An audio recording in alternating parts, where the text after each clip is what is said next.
The Paul Leslie Interviews. Our special guest is Benford Standley. Thank you so much for joining us. Oh, thank you. Who is Benford Standley? Well, he's a grandfather of four little granddaughters, and I'm a father of four, and I'm a single dad of two teenagers. So that's a lot who I am. And in fact, my son asked me the other day, he said, "Dad, what do you do?" And I told him I'm a carny, and I've been a promoter, producer since Moby Dick was a minnow for about 47 years. I'll quote Willie Nelson, I live my dreams. Willie Nelson says, "My dreams are dreaming me." So I'm just living some dreams that I've had in the entertainment business, and just going in and out of the film documentary world and out of the music business, and now into producing some film festivals. So I've worn quite a few hats. I think most stories are best from the beginning. What was life like growing up? Well, I grew up in near Fort Worth, Dallas in Texas, and lived on ranches. And I was a cowboy. I was hauling hay and feeding cattle while I was going to high school playing football. And then that was kind of my beginning in the entertainment business. I got a set of drums and started playing drums, and I rodeoed. I rode bulls in high school and played football. And that was kind of the beginning of my showmanship, I guess you'd say, going to rodeos, and then went on into college and kept rodeoing for a while, and back in the 60s, I had a country rock band. Back then, and I was going to school in West Texas, and if you couldn't play George, it was the 60s, so we wanted to do the Doors and Steppenwolf, you know what I mean? We wanted to play the Beatles, but out in West Texas, you couldn't play Merle Haggard and Buck Owens, you're going to get your butt whipped. So I kind of learned then to go into different realms of music, and so I had my mother played guitar, and that was kind of, too, I think I had it in my blood just for years and years of hearing her sing, and that was, I think, what some of my passion for music started then, and it's carried on the rest of my life. Who were your all-time favorite musicians? Well, going through a couple different genres of music, I was a big fan, and more than Elvis, of Buddy Holly.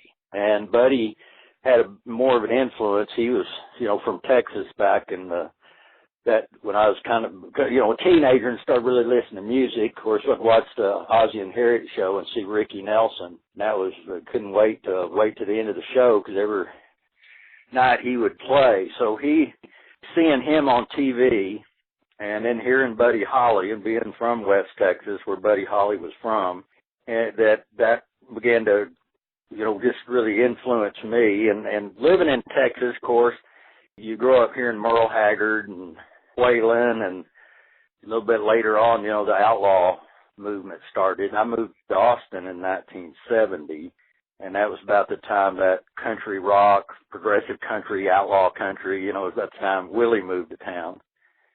And so that was a lot of my influences came out of being in the country music world. But I lived the 60s and couldn't help but, and there again, kind of Texas stuff, the Eagles.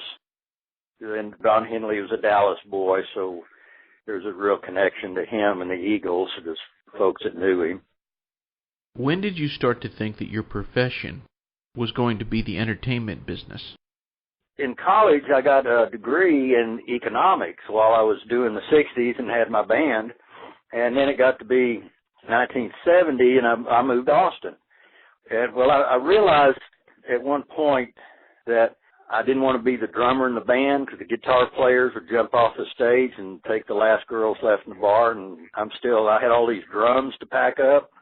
And I thought, wait a minute. I saw it way down the road. It's going to be a long time till I had a roadie.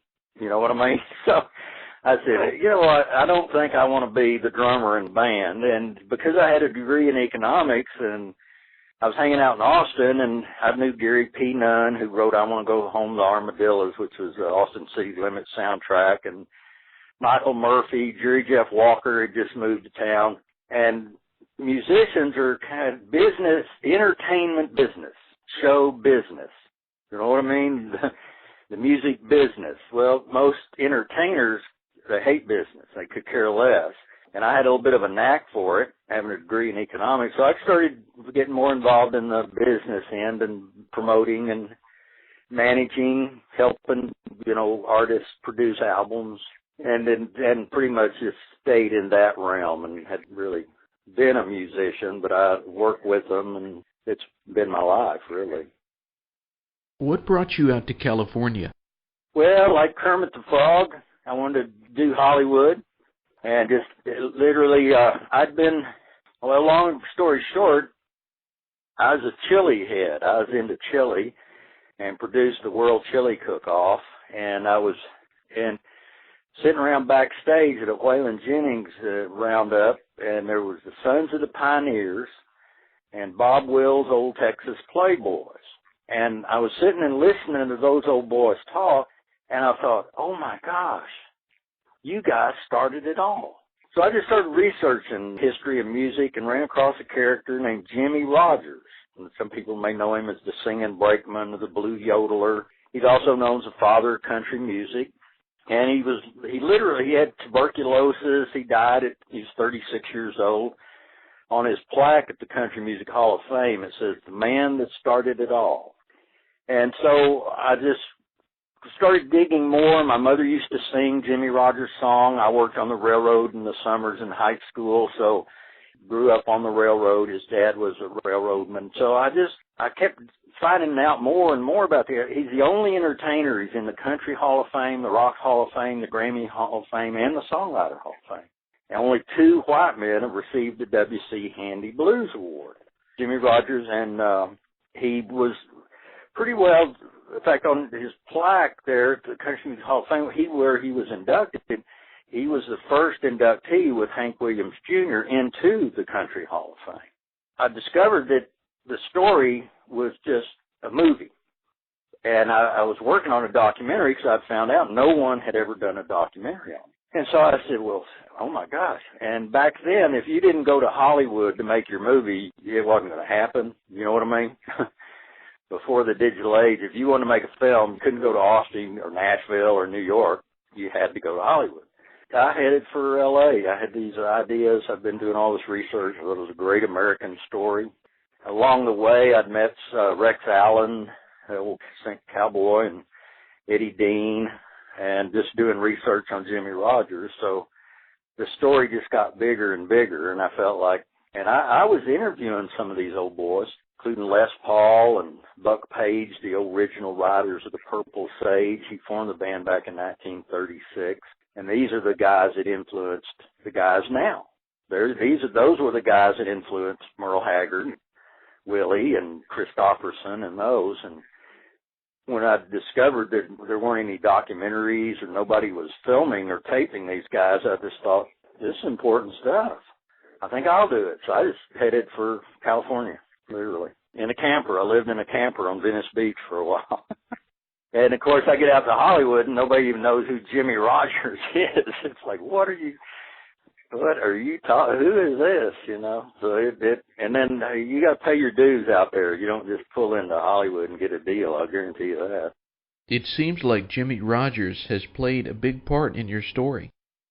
Yeah, well, in fact, seeing how many people were influenced by him and all the accolades and what he lived and all the way to literally passing that music down. Les Paul told me, who, invented the electric guitar, and sound on sound recording, he told me that's why he was inspired himself to invent reverb and echo, was because of the influence. He wanted to emulate Jimmie Rodgers. And he had heard Jimmie sing in a studio, and he wanted to sing like Jimmie, and he ended up literally inventing echo and reverb. And so that chain of influence that this guy would pass, and you can to this day ask Merle Haggard. That was his greatest influence in music, was Jimmie Rodgers. And then to see that he also influenced Les Paul, Janis Joplin was influenced by him. So that like there again on his plaque, the Country Music Hall of Fame, it says the man that started it all. He was the first superstar. And I just felt like, this is a major story. And it became an obsession and a passion to tell this story and And not just, it wasn't, you got to go. I didn't just want it to be my story, so I've interviewed Aaron Neville and Dickie Betts from the Allman Brothers and Merle Haggard, and when Bob Dylan had done a tribute CD on to Jimmie Rodgers. I interviewed Christopherson and just, wanted to get the story from the folks that were influenced by him, and I've interviewed a couple of people who knew Jimmie Rodgers. We're talking with filmmaker Benford Standley. Another one of your projects is the Paso Digital Film Festival. Tell us about that. Well, working on the documentaries, and I got sidetracked on a project with Eric Clapton that I did a project called Pioneer Troubadours, where I got some of these old timers that I knew, because working on the Jimmie Rodgers thing, the Clapton people knew these old guys. And Clapton did this big event. He wanted these old guys to come to his show, so I rounded them up. And I had a project that I'd shot, and I wanted to get it into film festivals, so I've been working on getting my stuff into film festivals. In 1998, I put up a website called studioclub.com. And I was kind of just covering Hollywood and seeing just what was going on in the digital age. I was involved in webcasting back in the early days, and so I was, just being an independent filmmaker, I was more interested in film festivals than I was really in, big premieres in Hollywood or big blockbuster movies. And documentaries, that's where you go with them, the film festival. So I started dreaming up the idea to produce a film festival. And just out of moving to a town that I thought would be a good place to do it, here where I live now in Paso Robles. We're in Central California. We're halfway between Los Angeles and San Francisco. And north of us, 3 hours, is Silicon Valley, where more millionaires and billionaires you can shake a stick at, And they said, in fact, with Facebook going public probably later this month, it's going to create 1,000 millionaires. And I've heard the figure as high as 100 billionaires will be created from the Facebook IPO. That's just right up the road, 3 hours from us, where Google and Avid and 70% of the technology in America is right there in South San Francisco. So south of us from here is Hollywood. And we're in an interesting old cowboy town with hot springs. And we got 300 wineries here. It's like the new Napa Valley, you know what I mean? The new Sonoma. It's the new wine region of California. And I thought, wow, this would be a real interesting place because it's really pretty and there's hot springs and wine everywhere you look. This would be an interesting place. Bring these two entities together. Bring the Hollywood, the movie star crowd, and then work on getting the technology crowd, from Silicon Valley. And we meet up here. Telluride's in the mountains of Colorado. Sundance is off in the mountains of Utah. So I thought, well, hell, you don't have to do it right in L.A. And, in fact, it's kind of fun to get away and out of the cities, And, of course, there's Atlanta and Phoenix, every major city. There's 5,000 film festivals, and probably 3,500 of them are in the United States. So that film festivals, and they were an integral part of the movie business. It's kind of like starting in the mailroom. You know what I mean? You get your film out. After you finally get a film out, you got to do a film festival. That's where you go show it and network it and learn more about what do you do with this film now, or maybe that's where you go to meet a distributor to make a deal on your film. So film festivals came interesting to me that I'd been to enough of them and studied them enough and that's what I'm a promoter. By that time, I'd already done shows with Whalen and Emmylou Harris and Hoyt Axton, and I'd produced Wild West shows and rodeos. So I'd been a promoter already for 30 years, and so it really fit. It wasn't out of the box for me to think I could pull off a film festival. Because I've done 3-day Wild West shows. So I just read every book I could about film festivals and just created a film festival. Got on the phone, started. And I'm bragging now, but I had Clint Eastwood came to my first film festival. Incredible. Yeah, and Kevin Bacon. Now, I got to tell you a secret on getting Kevin Bacon. You can't afford Kevin as an actor, you know what I mean? He's an expensive guy. But he's got a band. the Bacon Brothers, and they're fabulous. And we wanted music to be part of the festival, so I booked Kevin's band to come and play the film festival. It's kind of like I had Gary Busey. Well, you know, Gary played Buddy Holly in the Buddy Holly story. See what I mean? So he came as an actor, but then we had him perform because he loves playing the guitar. And so I blended music, and we showed documentaries like the first year.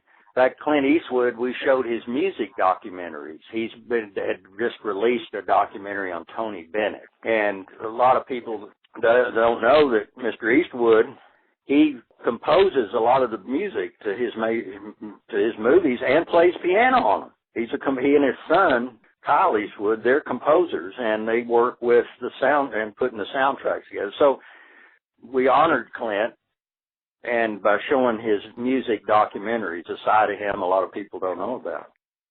Your first film festival, how did it go? Was it chaotic? Was it smooth sailing?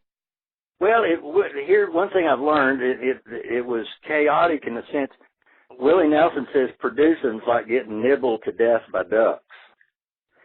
So there is that element of, well, in fact, I was talking about what I was doing on the festival a while back, and a friend, he likened it to building an airplane while you're flying it.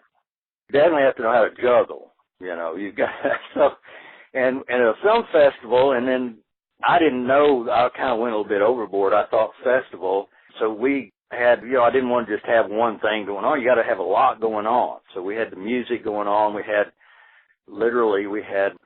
several films going on at the same time. We had a 3D, one of the first ever 3D festival. Had one day that we had that was before Avatar or the big 3D explosion. I brought some people up from LA.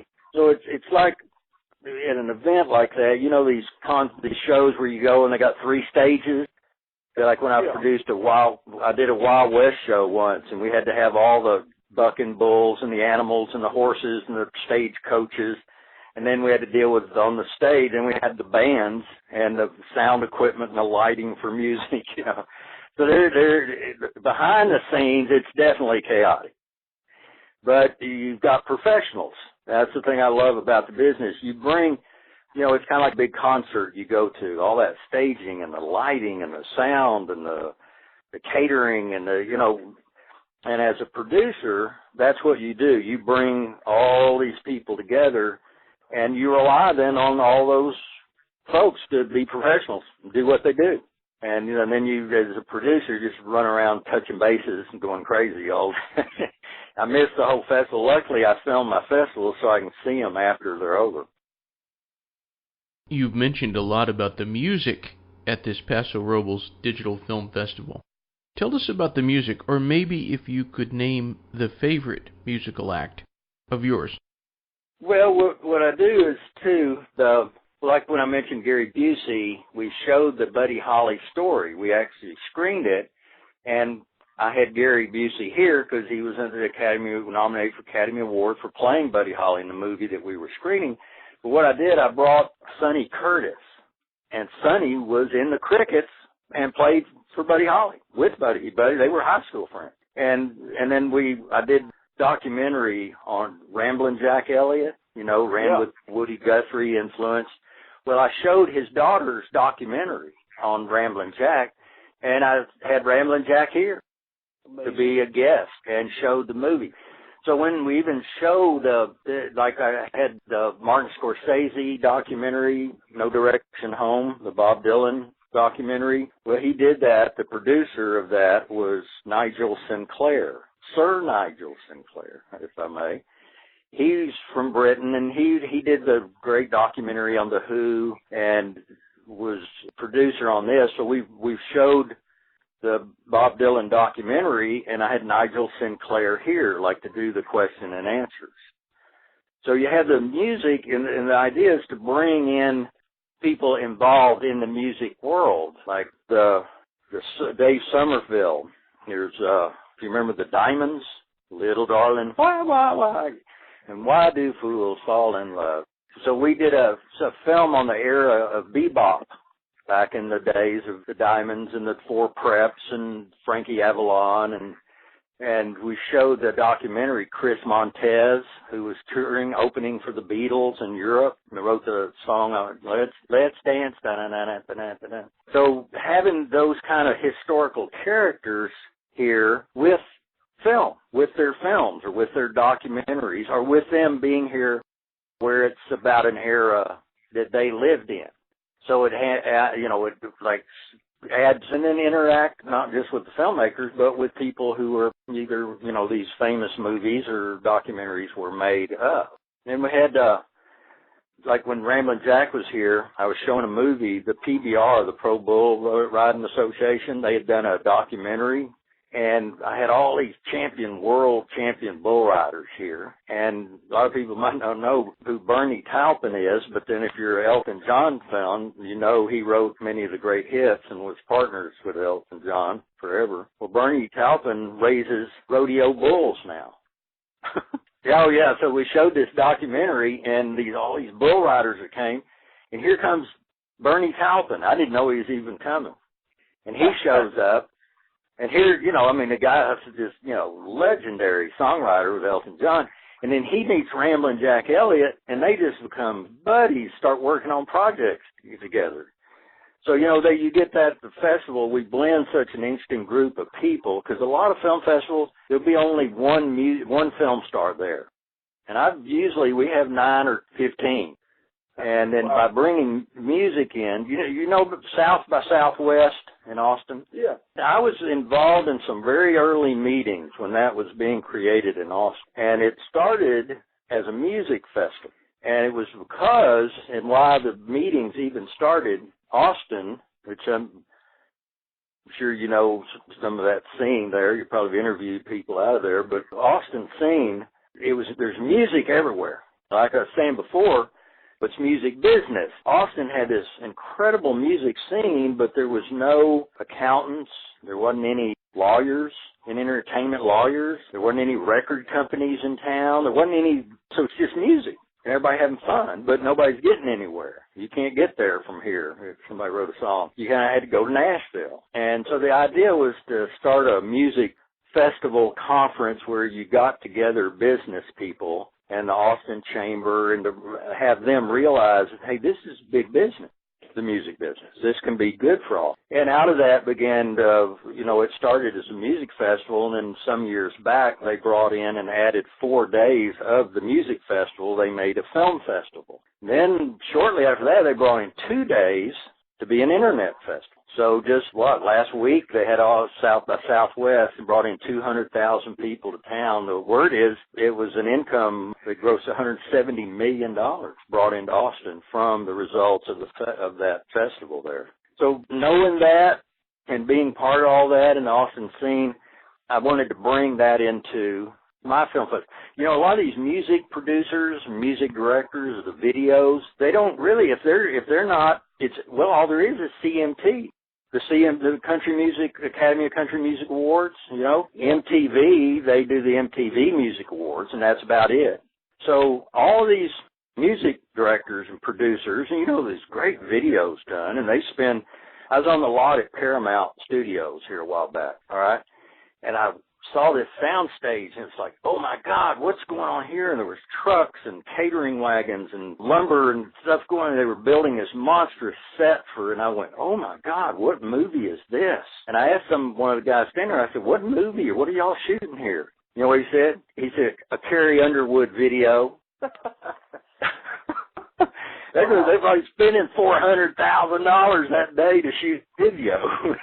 And I felt like that we wanted to, and what we do, we honor these guys that do these great music videos that really don't ever get to have any fun or honored, or nobody knows who they are. Yeah. So music just adds a lot of fun to the film festival. And a lot of film festivals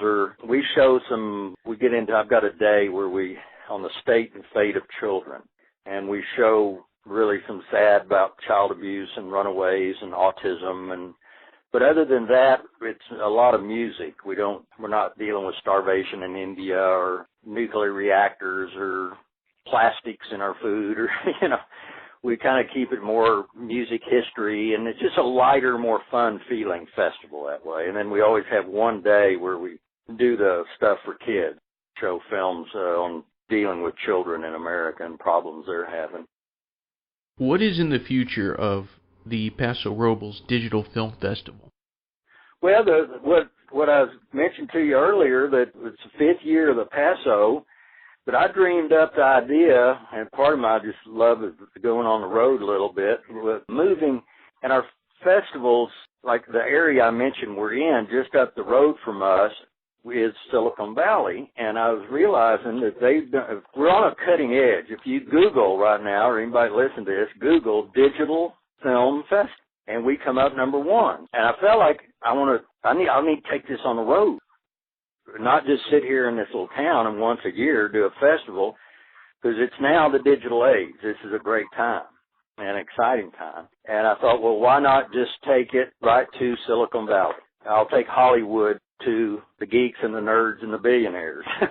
and that's, like I say, oh my God, there's 400 venture capital firms in Silicon Valley. Plus you can't even list, there's 500 high-tech firms there. So Facebook, 4 miles away from Facebook is Google and YouTube and Sun Microsystems and Dell Computer and Avid and Adobe. And so it's just for me, easy to do, too. Take it up there. There's beautiful facilities there, and people understand and no one's done it. It's time. It's getting ready. Like I say, we're in the digital age now, and the convergence that's happening is that now we have all this technology. We have all these players and laptops and iPads and the iPhones, and we got all these routers and high-def cameras and high-def TV screens, and we got projectors that'll show on the side of buildings, and we've got the internet. What are we going to do with all that? We've got to show stuff. Bill Gates says content is king, all right? Yeah. So what a film festival is all about is content, films, filmmakers. These are the guys that make the content. So I felt like that this is the mergence that's happening now. It's all technologies merging with music. Apple, Steve Jobs did it with iTunes. And all of a sudden, where's Hollywood? Where's Hollywood Video and Blockbuster now? You know what I mean? It's Netflix. So in fact, the year Clint Eastwood came here, Clint released the documentary he did on Tony Bennett. He released it direct to Netflix. He didn't even go to theaters with it. It went straight to Netflix. I felt like the idea would be just to help move this along. I love the cutting edge.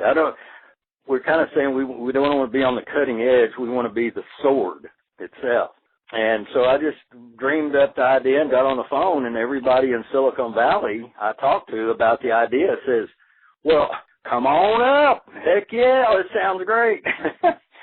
And they got so much money, they don't know what to do. Shoot, let's go up and partner up some. Let's go where the money is. That's another thing. That's where the money is. In technology, it's like, what else are you going to do in this economy now we're in, huh? We're talking with the founder of the Paso Robles Digital Film Festival, Benford Standley. Who are you maybe working on getting to appear at one of the festivals, or who is a dream for you to have at the festival? Oh, good. I'll tell you right now, my dream is to get, and I'd like to have the two of them together, is Jeff Bridges and Robert Duvall. Robert Duvall, I've had Clint Eastwood, so it's kind of hard. Where do you go from there? You know what I mean? Yeah, where do you go? Because even back after I had Clint here, and even when it came to be my second film festival, how do you beat Clint Eastwood? I'd ask folks, I'd say, hey, who's bigger and how do you beat Clint Eastwood? And the folks just look at me and go, huh? Well, no, you can't. That's it. So, I think, well, I'll get Robert Duvall and Jeff Bridges. That'll trump just Clint Eastwood.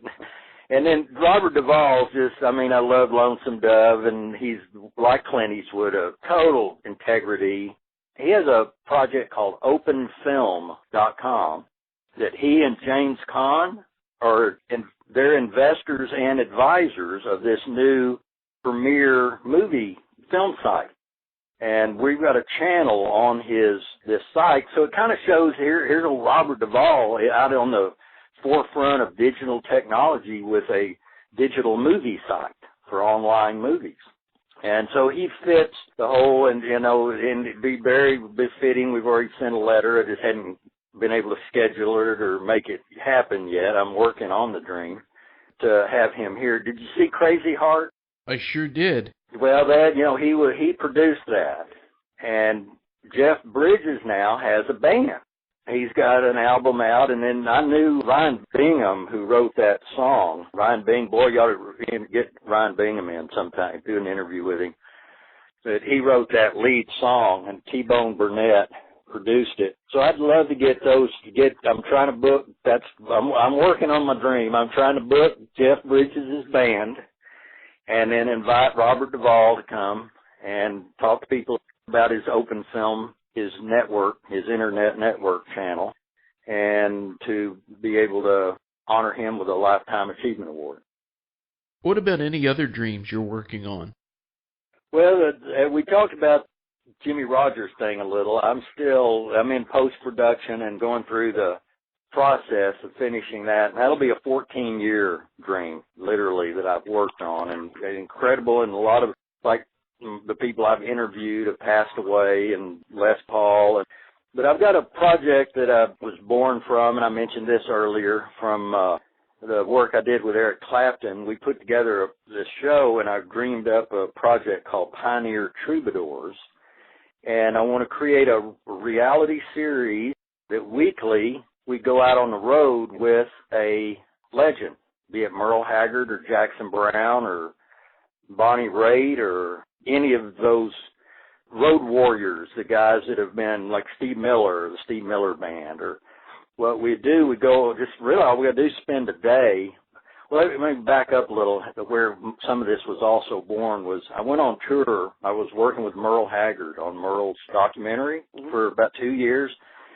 And I was working with Dylan and Merle on my Jimmie Rodgers project. I've got them both involved. And then it ended up one day, Bob Dylan called Merle Haggard and asked him to go on tour with him. And let me tell you a little more of the story. Merle tells me this later, Bob calls him and said, Merle, I want you to go on tour and open for me. And the idea, they're going to do 2 months on the road, and they're going to do all the way from Seattle, Portland, to Oakland, to L.A., Denver, to Chicago, Detroit, literally all to Atlanta, up to New York, and ended 5 days at the Beacon Theater in New York. There was this incredible tour. Well, Merle told Dylan no.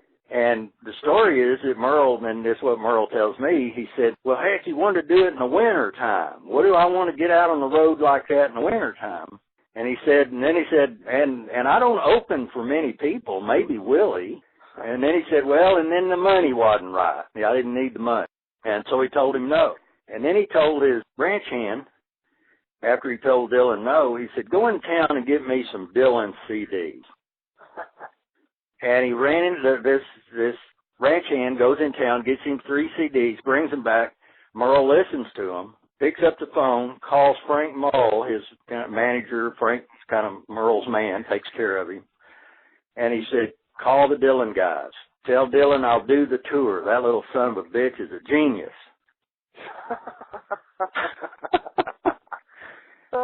He just discovered Bob Dylan. He knew who he was, but he didn't quite, until he just sit. Merle doesn't just sit around listening to other people's CDs. He may listen to Hank Williams or Bob Wills or something, but he's not he fishes and writes his own music. He doesn't sit around and listen. So you could just see how sitting and listening to Dylan, he realized. And they went out we did it. I got to be the only camera, digital movie and film camera allowed on the tour.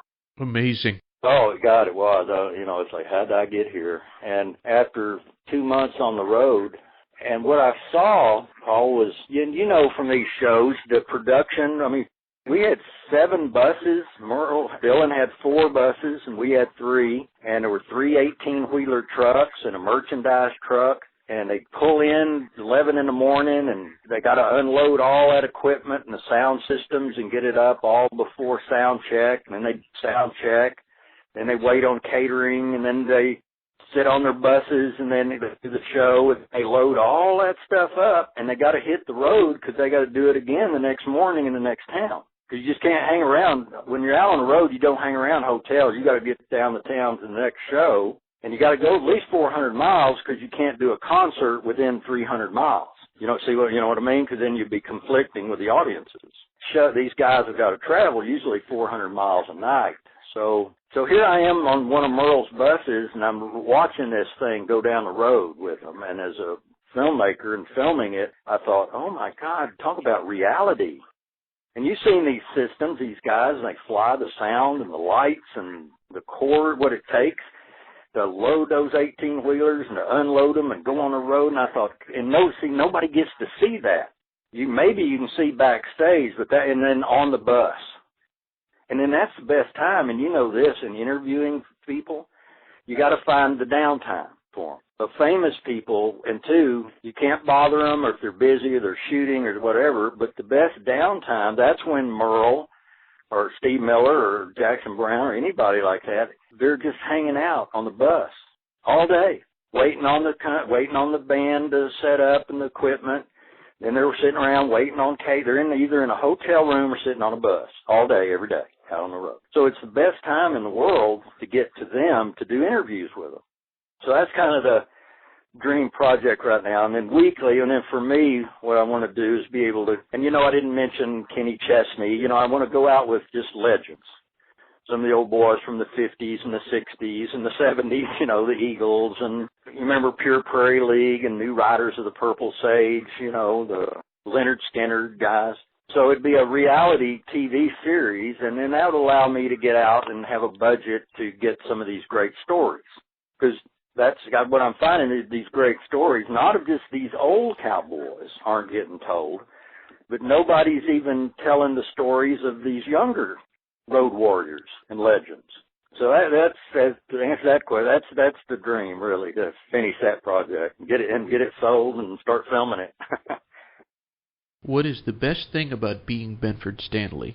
Well, raising 4 great kids, watching them grow, and I got my older son got a baseball scholarship and built his own house, and my daughter, I got 4 great granddaughters, and I'm a single dad raising 2 teens, and just watching these 2 teams. My son's on the wrestling team. I'm homeschooling my daughter myself, which is a trip. God, I go online and I ask parents, I need to write or find a book, because raising 2 teenagers, yeehaw.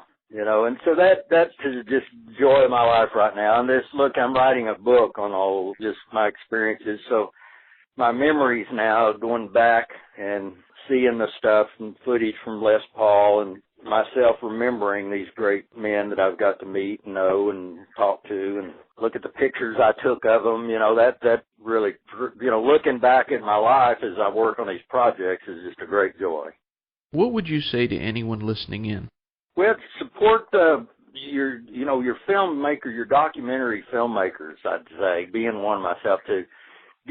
Support them and seek those out, because it's very important to support the filmmakers and see, because of the work that it takes to get these done.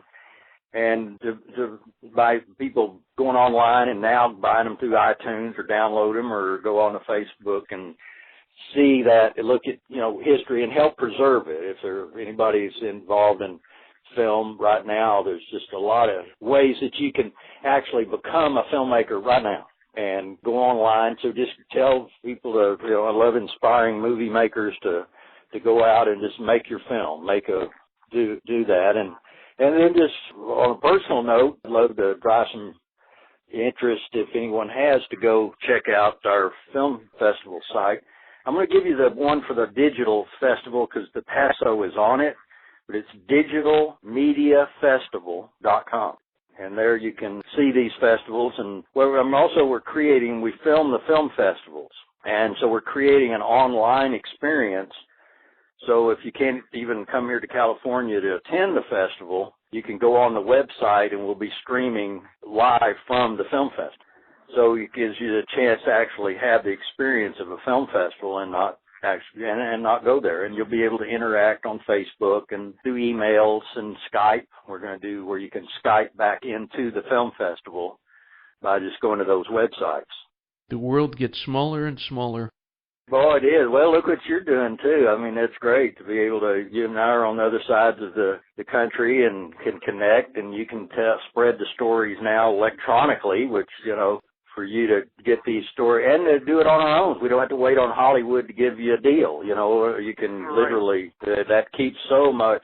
That's what, for me, is exciting about this digital age, is the discovery. And just the fact you and I could meet and that then you got an audience to tell these stories, that really, it's a revolution, really. I mean, it's why Hollywood's going down. It's why all the TV stations, we kind of now, we're back in, it's a little more democratic, too, because we can all follow our dreams and not have to let the big boys tell us what we do. That's right. Well, sir, thank you very much. It's been a pleasure. Yeah, well, thank you. Good talking with you anytime. Good luck to you. Keep up the good work. I went through your site and listened to some of your interviews, and that's really good work. Good eclectic spread of interest you have. It's great. Most appreciated. Till next time. All right.